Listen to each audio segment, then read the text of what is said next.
युधिष्ठिर अब राजा बन चुके थे, पर अपनी अच्छाई के चलते अपना आधा राज्य उन्होंने दुर्योधन को दे दिया। नतीजा ये हुआ कि वापस सत्ता के लिए एक नया संघर्ष शुरू हो गया। ऐसा नहीं था कि युधिष्ठिर कोई अयोग्य राजा थे, लेकिन क्योंकि युधिष्ठिर ने कई ग्रंथों का अध्ययन कर लिया था, इसीलिए अब उनके पास में किताबी ज्ञान तो परिपूर्ण था, पर वो अपनी बुद्धि का पूर्ण प्रयोग नहीं कर पा रहे थे, क्योंकि शास्त्रों की अच्छाई उन पर हावी हो गई थी। इसीलिए प्रजा के लिए जो बेहतर था वो ना करके युधिष्ठिर वो कर रहे थे जो उनकी खुद की मन को शांति दे। और युधिष्ठिर का यह स्वभाव आगे भी बना रहता है। इसी वजह से एक के बाद एक युधिष्ठिर बार बार समस्याओं को आमंत्रण देते हैं। इस बात से कोई फर्क नहीं पड़ता कि आसपास के लोग कितना प्रयास कर रहे हैं समस्याओं को सुलझाने का, युधिष्ठिर फिर एक नई समस्या खड़ी कर देते हैं। किसी दुर्भाव के चलते नहीं, बल्कि अपनी अच्छाई के चलते। इस पूरी घटनाओं के संग्रह में कई लोग अपनी जान गंवाते हैं, कई लोग जिन्होंने अपना जीवन दांव पर लगा दिया था, पर जब सब सही करने का मौका आया तब युधिष्ठिर ने फिर अपनी अच्छाई दिखाते हुए दुर्योधन को आधा राज्य दे दिया। और दुर्योधन इस बात का फायदा ना उठाए ऐसा तो संभव ही नहीं था, इसीलिए वो नए षड्यंत्रों की रचना में लग गया। दुर्योधन, कर्ण और धृतराष्ट्र एक सभा बैठाते हैं, जिसमें दुर्योधन ऊंचे स्वर में कहता है, मेरा जन्म राजा बनने के लिए हुआ है और मैं किसी से आदेश नहीं ले सकता। अगर पांडवों को राज्य से नहीं हटाया गया तो मैं आत्महत्या कर लूंगा। जब से उसे पता चला था कि पांडव जीवित हैं, क्योंकि वो 1 साल तक गायब थे और अचानक वो लौट आए, दुर्योधन को अभी तक ये समझ में नहीं आ रहा था कि लाक्षय ग्रह का मृत्यु षड्यंत्र कैसे विफल हो गया। क्रोध में दुर्योधन चिढ़कर कहता है, केवल द्रुपद की मित्रता है जिसने पांडवों को मजबूत बना रखा है। मैं कहता हूं हमारा सारा धन भी अगर लग जाए तो द्रुपद की मित्रता हमें खरीद लेनी चाहिए, फिर हम पांडवों को खुलेआम मार सकते हैं, उन्हें बचाने वाला कोई भी नहीं होगा। कर्ण दुर्योधन को याद दिलाता है, वासुदेव कृष्ण की नारायणी सेना से युद्ध भूमि में स्वयं देवता परास्त नहीं कर सकते। द्रौपदी के स्वयंवर में मछली की आंख को यादवों में से कोई भी, स्वयं वासुदेव कृष्ण, सत्यकी, उद्धव, कोई भी भेद सकता था। मैं तुम्हें याद दिला देना चाहता हूं दुर्योधन, यदुवंश कुल का साधारण सा योद्धा भी मछली की आंख को भेदने में सक्षम था, पर कृष्ण के आदेश पर किसी ने ऐसा नहीं किया। कृष्ण के होते हुए द्रुपद को भ्रष्ट करना, जब द्रुपद की पुत्री का विवाह पांडवों के साथ हो चुका है। मित्र, ये योजना किसी छोटे बालक का स्वप्न मालूम होती है, पर दुर्योधन के पास षड्यंत्रों की कोई कमी नहीं थी। वो कहता है कि हम पांडवों के खाने में जहर मिला देते हैं, वैसे भी वो हमारे महल में रह रहे हैं, ये काम करना हमारे लिए कौन सी बड़ी बात है। धृतराष्ट्र चुप रहते हैं। दुर्योधन आगे कहता है, हमारे राज्य में बहुत सी सुंदर स्त्रियां हैं, पांडवों को भ्रष्ट करके हम द्रौपदी को उनके विरुद्ध खड़ा कर देंगे। किसी का घर तोड़ने से बड़ा आघात क्या हो सकता है। एक बार किसी का घर टूट जाए, वह व्यक्ति अपने आप ही पतन को प्राप्त हो जाएगा। कोई इस षड्यंत्र को सहमति नहीं देता। तब दुर्योधन कहता है कि माता मद्री के 2 पुत्र नकुल और सहदेव दोनों को अलग करके हम किसी प्रकार से उन्हें भ्रष्ट कर दें और भाइयों को भाइयों के विरुद्ध खड़ा कर दें, तो हम बीच में आकर पांचों का अंत आसानी से कर सकेंगे। इस षड्यंत्र को भी सहमति नहीं मिलती। दुर्योधन और ज्यादा विचलित हो जाता है। वो कहता है कि कृष्ण की कमजोरी स्त्रियां हैं, हम उसे भ्रष्ट कर सकते हैं। सब दुर्योधन की तरफ अविश्वास से देखते हैं। दुर्योधन कहे चला जाता है, जब मेरा विवाह भानुमति से नहीं हुआ था तब कृष्ण भानुमति पर मोहित था। हम इस बात का लाभ उठाकर कृष्ण को भ्रष्ट कर सकते हैं। दुर्योधन अपनी नीचता की सीमा पार किए जा रहा था। तुम्हारे हृदय में जहर भर चुका है पुत्र, धृतराष्ट्र कहते हैं। तुम क्या कह रहे हो? तुम्हें इस बात का आभास भी है? तुम षड्यंत्र का सारा भार हम पर छोड़ दो, तुम्हारे सुझाव किसी के काम नहीं आने वाले। धृतराष्ट्र पांडवों की हत्या के विरुद्ध नहीं थे, बल्कि वो सबसे आसान और सुरक्षित उपाय चाहते थे जिससे पांडवों से उन्हें छुटकारा मिल सके।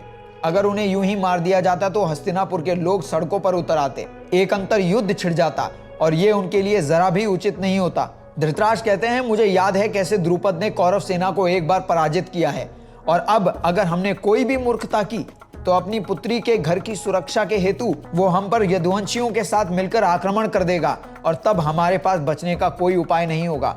पर दुर्योधन आसानी से हार नहीं मानने वाला था।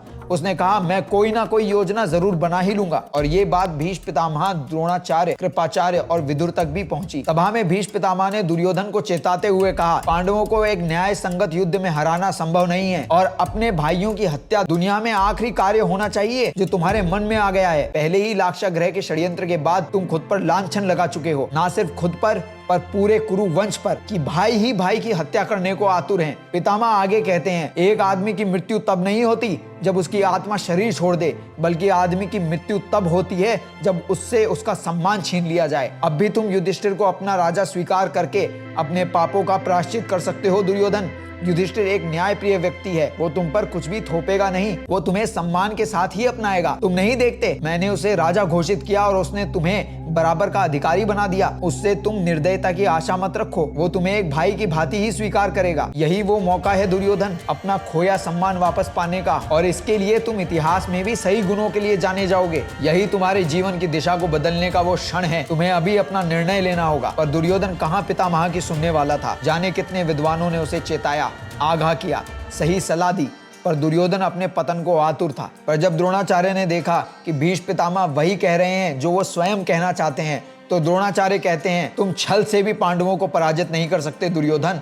मैं अर्जुन को जानता हूँ, मैं उसे प्रशिक्षण दे चुका हूँ। वो उन सभी कलाओं से परिचित है जिनका मुझे ज्ञान है। वो नींद में भी तुम्हें मौत के घाट उतार सकता है। और ये मैं तुम्हें डराने के लिए नहीं कह रहा दुर्योधन। अर्जुन के भीतर वो क्षमता और शक्ति है। अगर तुमने किसी मूर्खता के चलते कोई गलत कदम उठाया तो तुम्हारी और हम सबकी मृत्यु को वो आमंत्रण होगा। कृपाचार्य भी इसके संदर्भ में दुर्योधन को समझाने का प्रयास करते हैं, पर विदुर समझ जाते हैं कि दुर्योधन को कुछ भी समझाना मूर्खता है। इसीलिए विदुर धृतराष्ट्र के मन को टटोलते हुए कहते हैं, प्रिय ज्येष्ठ, क्या आपको याद नहीं, आप, मैं और पांडु किस प्रकार साथ बड़े हुए। हमारा सुंदर और अद्भुत बचपन साथ बीता। हम कितने प्रेम प्रिय थे। तुम्हारा प्रेम पांडु के लिए कितना प्रगाढ़ था, और आज पांडु के पुत्रों की हत्या को तुम आतुर हो। पांडु ये दृश्य देखकर स्वर्ग से तुम्हें कोसेगा, तुम्हें कभी क्षमा न करेगा, तुम्हारे पुत्रों को कभी क्षमा न करेगा। ये सुनकर धृतराष्ट्र सुन्न पड़ जाते हैं। विदुर धृतराष्ट्र को भली भांति जानते थे, पर अपने पुत्र मोह में धृतराष्ट्र कितने पाखंडी हो सकते हैं, इसका विदुर को जरा भी अंदाजा नहीं था। धृतराष्ट्र कहते हैं, भीष्म, द्रोण, कृपाचार्य, विदुर, आपसे उत्तम सलाहकार कोई हो नहीं सकता। मेरे पास विश्व के सबसे उत्तम सलाहकार हैं। वे जो भी कह रहे हैं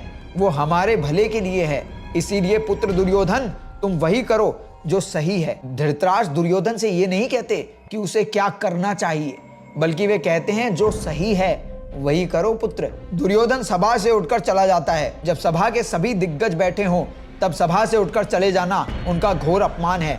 कोई इस बारे में सोच भी नहीं सकता, लेकिन दुर्योधन खड़ा होकर चला जाता है। ये साफ हो जाता है कि या तो पांडवों की मृत्यु हो जाए या फिर वो राष्ट्र छोड़कर चले जाएं। पर इस समय वासुदेव कृष्ण कहानी में मुख्य भूमिका धारण कर लेते हैं। महाभारत की आगे की कहानी में वासुदेव कृष्ण की अहम भूमिका रहती है। यहाँ से कृष्ण एक बहुत ही महत्वपूर्ण स्थान ग्रहण कर लेते हैं। कृष्ण कहते हैं, मैं भली भांति समझता हूँ कि ये लोग आपस में साथ नहीं रह सकते, पर न्याय यही होगा कि पांडवों को आधा राज्य दिया जाए। वे हस्तिनापुर छोड़ देंगे और अपने नए देश का निर्माण करेंगे। भीष्म पितामह इस प्रस्ताव के विरुद्ध थे। वो किसी भी हालत में देश का विभाजन नहीं चाहते थे। वो इसका विरोध करते हैं और सभा के बुजुर्गों के पास जाकर विभाजन को रोकने की बात करते हैं। सभा के बड़े लोग पितामह से कहते हैं, तुमने आजीवन ब्रह्मचर्य और राजा न बनने की प्रतिज्ञा ली थी। इसका विचार तो तुम्हें तब करना चाहिए था। तब तो तुम हमारे पास नहीं आए सलाह मशवरा करने, तो अब क्यों आए हो गंगापुत्र भीष्म? देश को काटने का दायित्व भीष्म को दिया गया और इस दर्द से उन्हें खुद गुजरना पड़ा। जिस भूमि से उन्हें इतना प्रेम था उसके अब 2 टुकड़े होने जा रहे थे। कृष्ण ने कहा, कौरव हस्तिनापुर रख सकते हैं, लेकिन पांडवों को बराबर का भाग मिलना ही न्याय है। धृतराष्ट्र पांडवों को सबके समक्ष सभा में बुलाते हैं। न्याय के अनुसार उन्हें बराबर का हिस्सा दिया जाता है।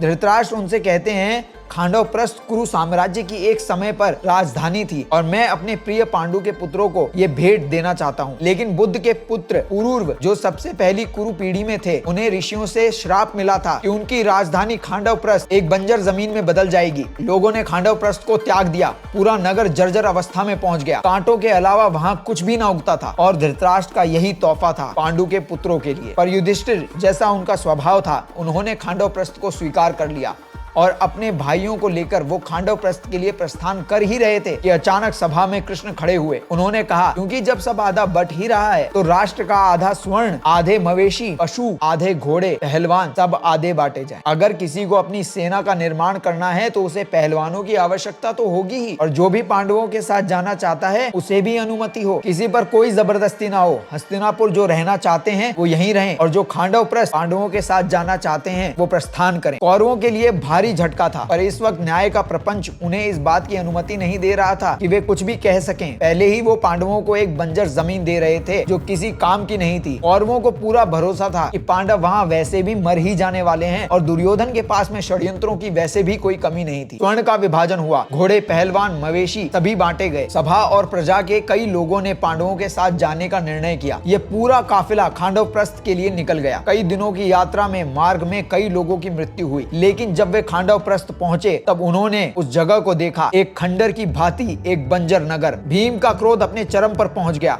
दुर्योधन को मौत के घाट उतारने को वो तत्पर हो गया। पांडवों का सारा उल्लास अब वेदना और दुख में बदल चुका था। सारे भाई शांत थे। अभी कृष्ण ने कहा, भीष्म का ये दुस्साहस कि राष्ट्र के विभाजन में पांडवों को एक श्रापित नगर दिया, तुम्हारे गुरु द्रोणाचार्य कृपाचार्य ने ये होने की अनुमति दी। जिन लोगों ने तुम्हारे साथ ये अन्याय किया है उन्होंने स्वयं अपने खुले हाथों से मृत्यु को आमंत्रण दिया है। वो घड़ी दूर नहीं जब उनका विनाश उनके समक्ष खड़ा होगा। कृष्ण के मुख से ऐसे कठोर वचन कोई साधारण बात नहीं थी। सभी इस मामले की गंभीरता को भांप चुके थे। ये पहली बार था जब कृष्ण ने भीष्म, द्रोण, कृपाचार्य और धृतराष्ट्र के मृत्यु के संदर्भ में गंभीर होकर कुछ कहा था। अब बात सिर्फ दुर्योधन पर नहीं रुक गई थी। यात्रा से थककर सभी सोने के लिए प्रस्थान करते हैं। पांडव भी उस रेगिस्तान में खुले आसमान के नीचे लेट जाते हैं। केवल कृष्ण ही जगे रहते हैं और वो इंतजार करते हैं कि सब निद्रा अवस्था को प्राप्त हो जाएं। कृष्ण खांडव प्रस्थ में आधी रात को चलना शुरू करते हैं और उस जगह का मुआयना करते हैं। फिर कृष्ण अपना सर आकाश की ओर उठाए एक भाषा जो सूर्य के जन्म से भी पुरानी थी, उस भाषा में इंद्र का आवाहन करते हैं। इंद्र, मेरा आदेश है, तुम्हें मेरे समक्ष आना होगा। बादलों में भीषण गर्जना होती है। कृष्ण की योग माया के प्रभाव में पांडव और अन्य लोग निद्रा अवस्था में ही रहते हैं। तेज हवाएं उठती हैं, जमीन पर बिजलियां गिरती हैं। इंद्र के आने पर कृष्ण कहते हैं, मैं चाहता हूं तुम अपनी माया से इस भूमि पर एक नगर का निर्माण करो। सक्षम होने पर यह नगर खांडव प्रस्थ नहीं बल्कि इंद्रप्रस्थ के नाम से जाना जाएगा। ये तुम्हारा नगर है और इसीलिए ये इतना अद्भुत होना चाहिए जिसे संसार ने पहले कभी ना देखा हो। इंद्र ने विश्वकर्मा का आवाहन किया। विश्वकर्मा इंद्र के वास्तुकार थे। उन्होंने अपने शरीर को माया से पूरे नगर पर बिछा दिया। धरती के गर्भ से एक अद्भुत महल भूमि से बाहर निकलने लगा। नगर की सड़कें, नगर के मकान, स्तंभ, दीवारें, विशालकाय सभागृह सब आसमान की ओर उठने लगे। इस पूरे दृश्य के साक्षी सिर्फ स्वयं वासुदेव, कृष्ण और इंद्र थे। जब सुबह पांडवों की आंखें खुली तब उन्होंने इस सुंदर नगर को देखा। वो एक रेगिस्तान में सोए थे और जब उठे तो उन्हें अपनी आंखों पर विश्वास न हुआ।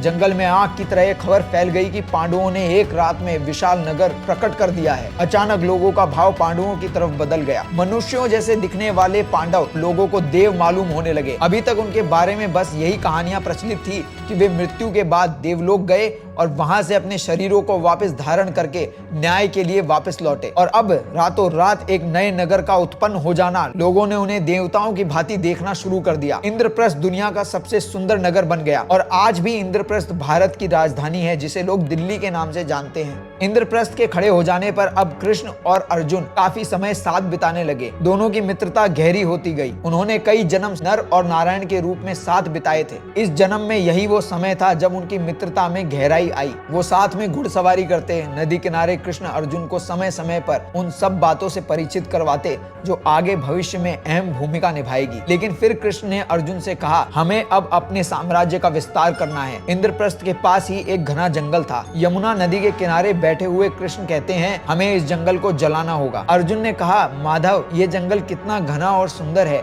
जीव जंतु यहाँ विचरण करते हैं। कृष्ण ने कहा, क्योंकि अब तुमने और तुम्हारे भाइयों ने राजा बनने का चुनाव कर लिया है तो तुम्हें संसार को व्यवस्था के ढांचे में ढालने का कष्ट भी भोगना होगा और इसका पूर्ण दायित्व तुम्हारे ही सर होगा। उस राजा का कोई सम्मान नहीं होता जिसके पास समाज का दायित्व और उसे सामाजिक बनाने के चलते कठोर फैसले लेने की क्षमता ना हो। इसीलिए अर्जुन कृष्ण के साथ मिलकर जंगल में आग लगा देता है। कई जीव जंतु जंगल की आग से बचने के लिए भागते हैं। कृष्ण अर्जुन से कहते हैं, तुम्हें हर उस पशु को मारना होगा जो इस आग से भागने का प्रयास कर रहा है। अर्जुन कहता है, माधव, इसकी क्या जरूरत है, हम उन्हें जाने भी तो दे सकते हैं, इसमें क्या हानि है। हानि है अर्जुन, आज तुम अपने शत्रु को जाने दोगे तो वो वापस लौट कर आएगा और तुम राष्ट्र पर शासन करना चाहते हो तो तुम्हारे शत्रु का वापस आना तुम्हारे लिए संकट का कारण बन सकता है। इस बात के चलते अर्जुन सारे जानवरों को मारना शुरू कर देता है, पर वो एक ऐसी प्रजाति के सांप को मार देता है जिनमें से एक सांप बचकर वहां से निकल जाता है और जैसा कृष्ण ने कहा था वो सांप आगे चलकर भविष्य में एक बड़ा संकट बन जाता है।